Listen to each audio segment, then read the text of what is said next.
Ladies and gentlemen, good evening and welcome. For the last 3 hours, we have been non-stop, ladies and gentlemen. Non-stop on Parliament. We've been running with the speeches. We haven't taken a minute or even a second's break. And Abhishek, me and Shravan from the newsroom and in the studios, we've been watching, taking notes, trying to understand what the Prime Minister has said, what Rahul Gandhi said, or should I rather say, Abhishek, what he failed to say, because this has been a failed opportunity once again, and the true impact and meaning of what the Prime Minister has said today in terms of what its political import will be. And I'd like to present a 5 to 6 minute summary along with my senior colleagues of what we feel was said and what the impact of that speech, which went on for well over an hour, by the way, almost 1 hour and 15 minutes, where I would like to begin by saying that I think that this will be remembered as the single biggest self-goal by the opposition, that they wanted a debate on Operation Sindoor, knowing fully well that while that may have been the intent of their political masters in India and outside, and those who are carrying out the remote control on them to try and, sort of flagellate so much that it would create some kind of an impact and embarrass the government, this has only become another opportunity for the government to pull out the entire history of the Congress party's compromises on national security, one by one, and unfailingly and unsparingly speak in terms of positives such as the hashtag Sindoor spirit, but at the same time, quite clearly say that in the Prime Minister's opinion, in the government's opinion, the principal opposition party, if you can call it one, is being remote controlled from Pakistan. I believe, Abhishek, that was the most stinging condemnation of the Congress party's role since the 22nd of April when Pahalgam happened and the 10th of May when the first phase of Operational Sindoor ended with what appears to have been a ceasefire for the moment. So to call the Congress party a party remote controlled by Pakistan and do so at the end of an entire 50-year extrapolation of what the Congress party's role has been, I think the Prime Minister saw it as a political opportunity and he extracted the full meat of it. What do you think? Absolutely, Arnab. This is going to be the single biggest headline coming out of Prime Minister's 1.5 hour of speech, 90 minutes plus. But I think I would say he began by saying he's rising to present India's case. He ended by saying he presented India's case. And obviously, it's for the rest of the country and the world to see what India's case was,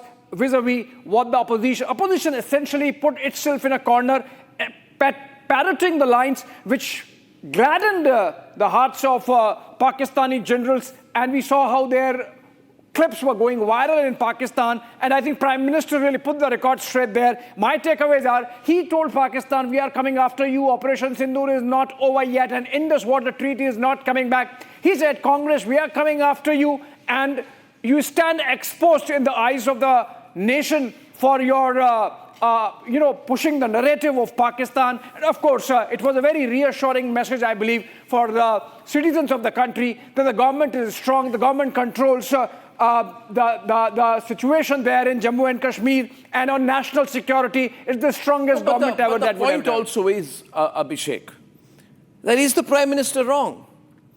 Let me give a few examples before I then ask Shravan to come up with a critique. Is the Prime Minister wrong when he says that Pahalgam was an attempt to incite communal riots in India? Is the Prime Minister wrong because Hindu men were identified? Hindu men were asked to recite the Kalma. And Hindu men, as much as the woke Priyanka Gandhi may not like that definition, the Palestine bag carrying Priyanka Gandhi may not like that definition, the fact is Hindu men was shot point blank on the basis of religion. What was that if not an attempt to create communal riots in India? Is the Prime Minister wrong when he says the world supported India, but the Congress party did not? Did Mallikarjun Kharge not call it a chutput war? Did Vijay Vetediwar not question the armed forces? Did Ghulam Mir not say that people in Uttar Pradesh will not be hurt if Pakistan attacks us, but the people of Kashmir will be? Was there not an attempt at driving a wedge? So is the Prime Minister wrong when he said, yes, tamasha. There's a precise word used by Praniti Shinde, a well-thought word which the Prime Minister sprung upon when he says that the lower-rung leaders of the Congress party are being given such phrases to deliberately undermine the armed forces and the achievements of the armed forces in Operation Sindoor. So the Prime Minister, being an astute politician, has used that opportunity, but he's also made a strategic point when he said, we've called out the nuclear bluff of Pakistan. We have shaken the nuclear nerve center of Pakistan. And I think it gave the Prime Minister an opportunity today. I think it was an opportunity for the Prime Minister to present the entire case, the context in which Sindoor happened, and the context of the ceasefire, which he had not really got since the 10th of May or since the 22nd of April. Your take, please. Shravan. Something very dangerous happened today on the floor of the parliament when the leader of the opposition was clearly trying to mislead. Point number one, the fact that after the beginning of the Operation Sindoor, when the call actually went into Pakistan, was to basically say that we are not escalating any further. This was not an escalatory move, to which Rahul Gandhi today says this was a surrender move. That was not. Second, when did Rahul Gandhi, where did he get the number 5 as far as the fighter jets are concerned? From Pakistan, obviously. Where that is exactly the narrative that was built by a lobby, that's the fighter jet lobby, and secondly, the Pakistanis. That was parroted today on the floor of the parliament. That, I believe, Arnab, was something extremely dangerous because what is happening today is that we are basically giving a leverage to Pakistan. That is being done on the floor of the parliament today. Two very critical points. One, the response that came in soon after Operation Sindoor began. Number two was with regards to how many fighter jets were downed as far as the Pakistanis are concerned. No, but where did the number come from? You see, I watched that part, Shravan, and I watched Rahul Gandhi. I couldn't believe what he was saying when he said that if I had been in charge, then the 5 fighter jets would not have been brought down. Because he would not have carried out Operation Sindoor. That is the precise point, which is, no, I mean, you know, what do I say about Rahul and Priyanka? I would say that the Priyanka Vadra, Praniti Shinde level of debate has been utterly disappointing. Priyanka Vadra continues to disappoint with a level of consistency, that is completely shocking. She says Operation Sindoor was a publicity gimmick. Praniti Shinde takes the same line and says that Operation Sindoor was a tamasha. I condemn the shallowness of Praniti Shinde and Priyanka Vadra, and I would advise them to come more prepared next time. But on your precise point, Shravan, I want to dwell a little further. Because the Pakistani Air Force was scrambling for repairs across critical bases. Tenders have been issued for repairs of the Falcon Da-20 electronic warfare aircraft and the AW-139 helicopters by Pakistan. Rawalpindi GHQ is still under repair. Absolutely. But Rahul Gandhi comes and talks about 5 jets which he claims have been brought down, which is either a parroting of the Pakistani line, or even the Chinese don't say that, or it is the exact statement that the competitors of Rafale would like him to parrot. So I wonder whose behalf he's saying this. It's an evil design. Yes, just a sec. The Punjab Congress MP, Amrinder Raja Wading, who has been Congress president, or I think is Congress president, he actually talked about Rafale getting shot down. So I think which constituency they were catering to, I don't understand. In India, there is no constituency which wants to see this kind of picture of India presented, obviously. It's clearly an evil design because the Chinese exactly wanted this. Did Rahul Gandhi ever speak about the missiles that were brought down, the Chinese dud missiles that were brought down? Not a single word.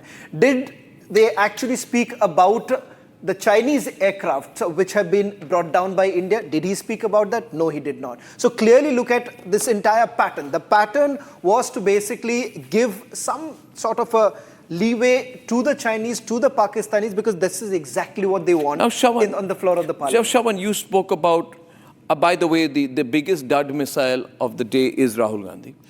And why do I call Rahul a dud missile? Because this man stands on the floor of India's parliament and calls Operation Sindoor a loss, which means he's claiming that the Indian armed forces lost. And for that alone, for that word alone, for daring to say that India, and which means the Modi government, did not have the will to attack Pakistan. I think he should put together all his brain capacities, whatever little is there of it, or whatever his political acumen is, by being born into the system, as he claims, and explain that if there was no political will, then why did Pakistan have to dial Washington with shivering hands and weep about its plight?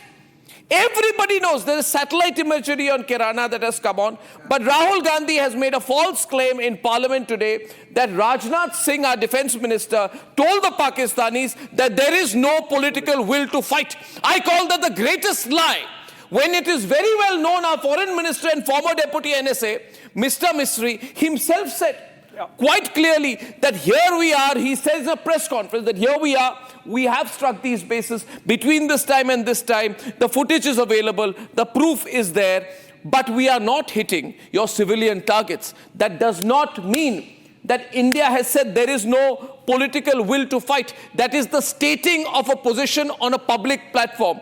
And I think there has to be a penalty, Abhishek, to lying to this level. When Shehbaz Sharif himself has admitted that Noon Khar Air Base has been attacked by India, how can India's leader of the opposition go and make a false claim on the floor of parliament that India did not have political will? Was it without political will that we destroyed 9 terrorist camps inside Pakistan, not inside POK only, but inside the deep South Punjab region of Pakistan? Was it without political will that we hit 11 military installations inside Pakistan? We all know the names: Rafiqi, Murid, Chaklala, Rahim Yar Khan, Sukkur, Chunian, Bolari. All were hit by the Indian forces, and I could not believe his parroting of the Pakistani line, because for Rahul Gandhi to claim that the Indian army was not given the freedom to conduct the operations, I want to know who the hell gave Rahul Gandhi's family and Congress party the right to negotiate peace on our behalf after 26/11. Which is why I said, Shawan, if you noticed, the Prime Minister understood that Rahul Gandhi had fallen into the quicksand of a crater of his own making. And then he turned the screws in when he said, I will remind you everything you did between 1962, 1966, 1965, 1974, and after 26/11. I think at that point of time, he realized he had the upper hand. Did it look to you that by the time the Prime Minister was 30 minutes into his speech, the government had the clear upper hand on this debate? There was absolutely no doubt about that. And Arnab, just one quick thing, just an inside information that I want to share, because today I've met a couple of people who are part of several briefings that have taken place, and this is what comes out. Immediately after the Pahalgam attack, when the 3 service chiefs actually met the Prime Minister individually, right, the only thing that each of the service chiefs said, that we are prepared, we will retaliate. The Prime Minister's response to each one of them was this, that you choose, you decide, there is no interference from our side. In fact, previously also there were certain conditions that were each time, whenever there's a military operation, there are certain conditions that are put. This time, no conditions were essentially put. They had made it very clear that you have absolute freedom to go ahead, choose, decide, and that's the reason why. This is a classic military operation where we have struck 100% success of targets, and what the Prime Minister is saying, 0 civilian losses as far as Pakistan is concerned. So our one was very clear, hit the terror infrastructure. But I think the worst part was that Rahul Gandhi made a mockery of the Indian army today, when he said that the government is sacrificing the armed forces for political gains. This sounds terribly like his statement which he made about the Chinese.